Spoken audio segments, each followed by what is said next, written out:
अस्सलाम दोस्तों, इन साइड में मौसम फकर में खुशामदीद। मलिक रियाज की शामत आ गई। 50 अरब रुपए का चूना लगाया और 5 अरब रुपए मुबैना तौर पर रिश्वत दी। और रिश्वत दी किसको? इमरान खान को, शहजाद अकबर को और साबिक खातून अव्वल को। और इस बात का इंकशाफ कोई और नहीं कर रहा, खुद हुकूमत ने वफाकी काबीना के इजलास के बाद एक प्रेस कॉन्फ्रेंस के अंदर इस बात का न सिर्फ इंकशाफ किया बल्कि उस वक्त की हुकूमत के जो बरतानवी नेशनल क्राइम एजेंसी है उसके साथ होने वाले मुआहदे को भी पब्लिक कर दिया और वो तमाम दस्तावेजात भी जारी कर दी जो इस मकरू डील इस वजह से कह रहा हूँ कि यार मेरे और आपके पैसे हम सब की जो टैक्स हमारे गलों पर हमारा खून निचोड़ कर वसूल किया जाता है, वो इस जैसे डायनासोर्स आकर उसको हजम कर जाते हैं। और ये यकीनी तौर पर शर्म का मुकाम है, ख़ास तौर पर ऐसी तमाम शख्सियात के लिए जो अपने नाम के साथ मिस्टर क्लीन का लफ्ज़ इस्तेमाल करते हैं। उन तमाम शख्सियात के साथ जो ये कहते हैं कि मुझे सुप्रीम कोर्ट से सदाकत और अमानत का एक सर्टिफिकेट मिला है और वो उसको तमगे की तरह ना सिर्फ सीने पर लगा के फिरते हैं बल्कि बार बार इस बात का दावा करके मेरा और आपका और इस कौम का मजाक उड़ाते हैं। जबकि हकायक जब सामने आते हैं तो फिर यकीनी तौर पर मुंह छुपाने के लिए कोई जगह नहीं मिलती। बंदा कहता है यार मैं कित्थे फंस गया। और मलिक रियाज साहब की तो हवा टाइट होने जा रही है, इसके अंदर किसी किस्म की कोई दो राय नहीं है। ये 50 अरब रुपया मेरे और आपके मुल्क के अवाम की कमाई का था जिसको मलिक रियाज साहब ने अपने एक जुर्माने के तौर पर अदा कर दिया। यानी जो पैसा लूटा था वही पैसा जुर्माने के तौर पर अदा कर दिया। और अब इस पैसे को मलिक रियाज साहब से ना सिर्फ वसूल किया जाएगा बल्कि मलिक रियाज साहब के जरिए ये जो सारे का सारा गोगी नेक्सस है इसको भी बेनकाब किया जाएगा, क्योंकि पैसे तो दिए और इस बात के कुछ ना कुछ सबूत हमारे सामने मौजूद हैं। मिसाल के तौर पर मलिक रियाज साहब की अपनी साहबजादी के साथ होने वाली गुफ्तगू में 3 कैरेट डायमंड और उसके बाद 5 कैरेट डायमंड का जिक्र आया। मलिक रियाज साहब ने अगरचे इस ऑडियो की तरदीद की लेकिन इस बात के वाज़े तौर पर और भी कुछ नाकाबिले तरदीद शवाहद मौजूद हैं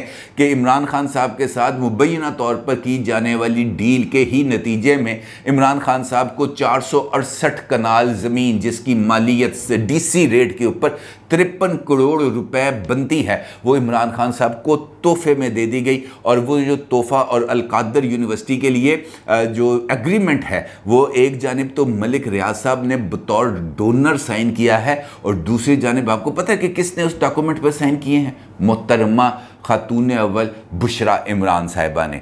अब इस जो अलकादर यूनिवर्सिटी है ये बुनियादी तौर पर अगर देखा जाए तो इसके अंदर भी सिर्फ 2 ट्रस्टीज बाकी रह गए हैं, सॉरी 3, एक इमरान खान साहब, दूसरा बुशरा बीबी और तीसरी फरा बीबी। इन तीनों के अलावा इसके अंदर कोई ट्रस्टी नहीं है। और ख़ुद मलिक रियाज साहब ने इस बात का इंकशाफ किया, इस बात का इतराफ़ किया कि अलकादर यूनिवर्सिटी की तामीर, उसके उस्ताज़ा को दी जाने वाली तनख्वाहें, वहाँ पर उठने वाले तमाम अखराजात, बिजली के बिल वगैरह वगैरह वो खुद अदा करते रहे हैं और कर रहे हैं। ना सिर्फ ये बल्कि इस डील को पाया तकमील तक पहुंचाने के एवज फर्रा साहिबा के नाम पर भी 205 कनाल ज़मीन उनको तोहफे में जो है वो उनके नाम पर मुंतकिल की गई। और ये ज़मीन 100 कनाल की एक तरफ और 150 कनाल की एक तरफ, यानी बनी गाला के दाएं और बाएं की जो कीमती अराजी है ये फरा साहिबा को दी गई। अब फरा साहिबा को देने का मतलब ये है कि ये मोहतरमा बुशरा बीबी को दी गई, क्योंकि वो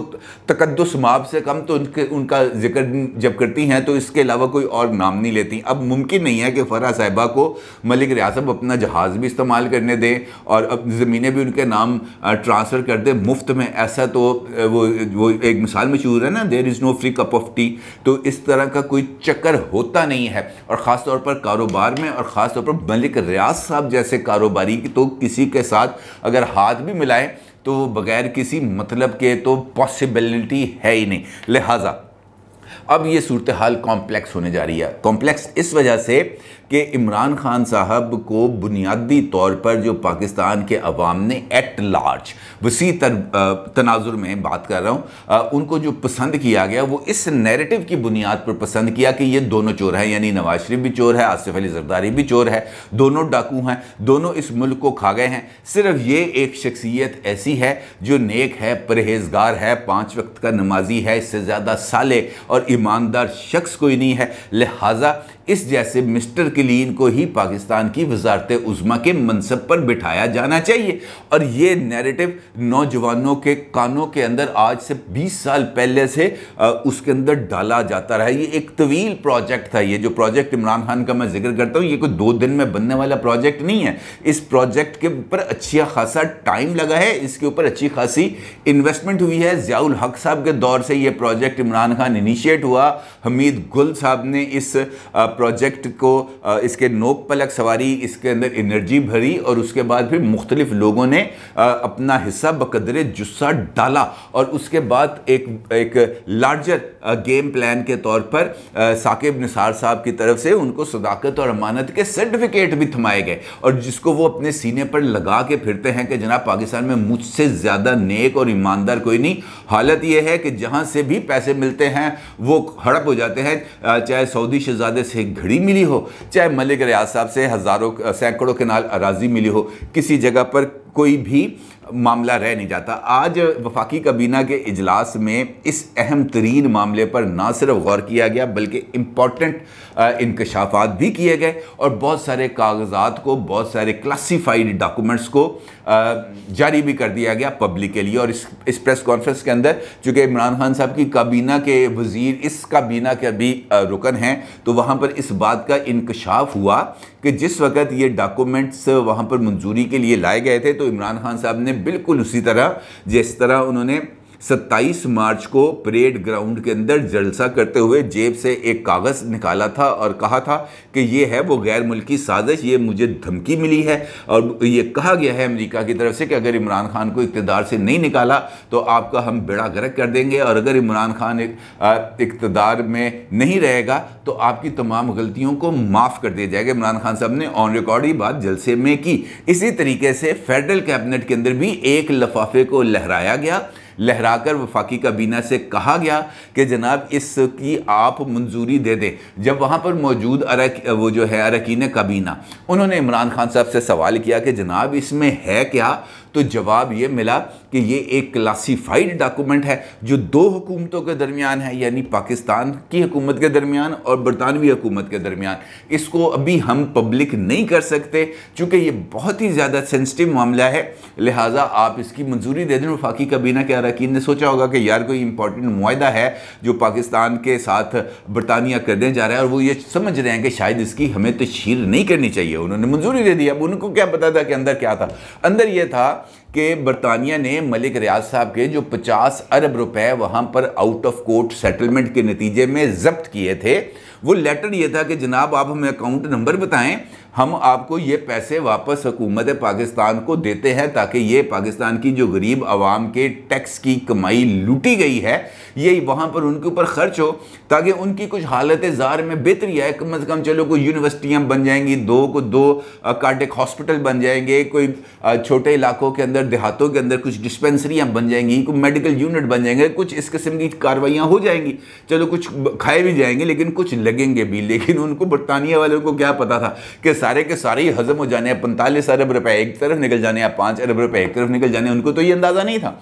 उन्होंने उनको कह दिया कि ना आप पैसे भेजें और जो अकाउंट नंबर दिया गया वो बहरिया टाउन का वही अकाउंट नंबर है जिसके अंदर वो पैसे जो सुप्रीम कोर्ट में बतौर जुर्माना बहरिया टाउन कराची की मद में डिडक्ट कराने के लिए पैसे जमा कराए जाते थे, उसी अकाउंट का नंबर दे दिया गया और वो पैसे वहाँ पर ट्रांसफ़र हो गए। जिसके बाद सुप्रीम कोर्ट ने उस पैसे को उस जुर्माने की मद में एडजस्ट कर लिया और उसके बाद मामला ख़त्म, सब खामोशी से होकर बैठ गए।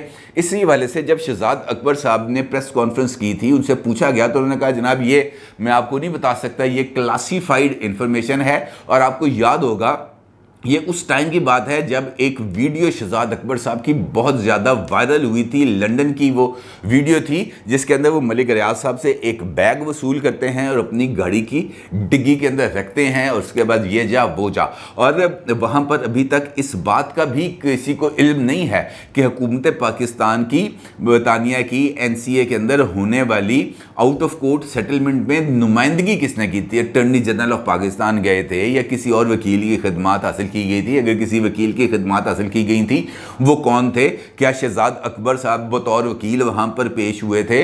अगर पेश हुए थे तो उनको वहाँ पर उन्होंने कौन सा मौक़िफ़ अपनाया था? हुकूमत पाकिस्तान की बात की थी, पाकिस्तान की आवाम की बात की थी, या मलिक रियाज साहब की सपोर्ट की थी? किसी को कुछ नहीं पता।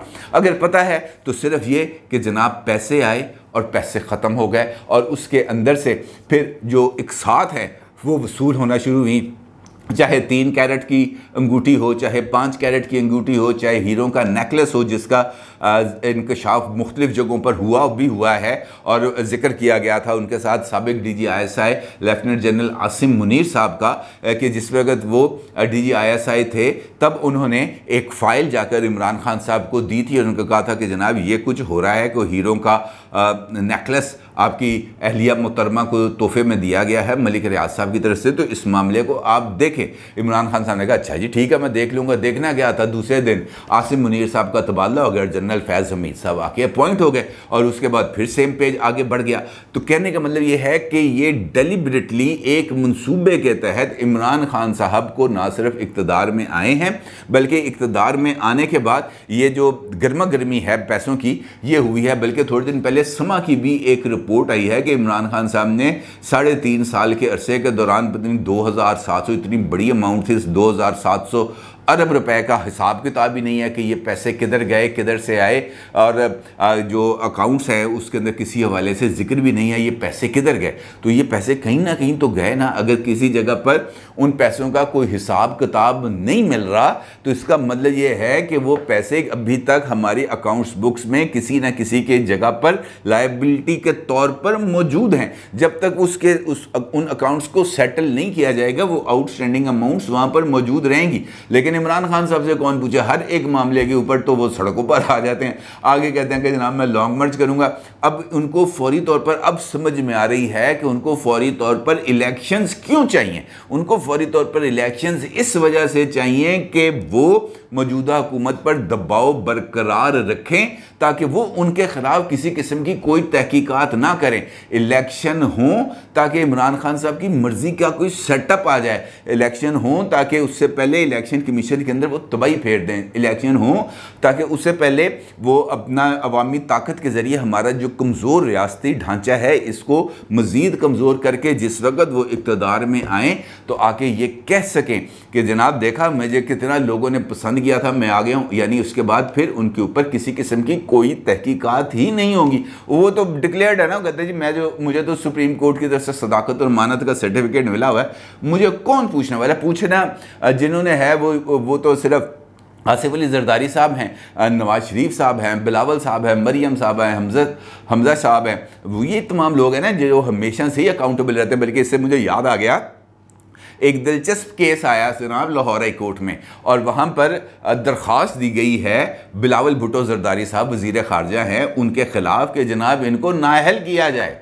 और नाअहल करने की जो वजह है वो ये बयान की गई है कि बिलावल भुट्टो साहब चेयरमैन हैं पाकिस्तान पीपल्स पार्टी के, जबकि उन्होंने इलेक्शन लड़ा है पाकिस्तान पीपल्स पार्टी पार्लियामेंटेरियंस की टिकट पर, जो जमात है उनके वालिद आसिफ अली जरदारी की जिसके वो चेयरमैन हैं।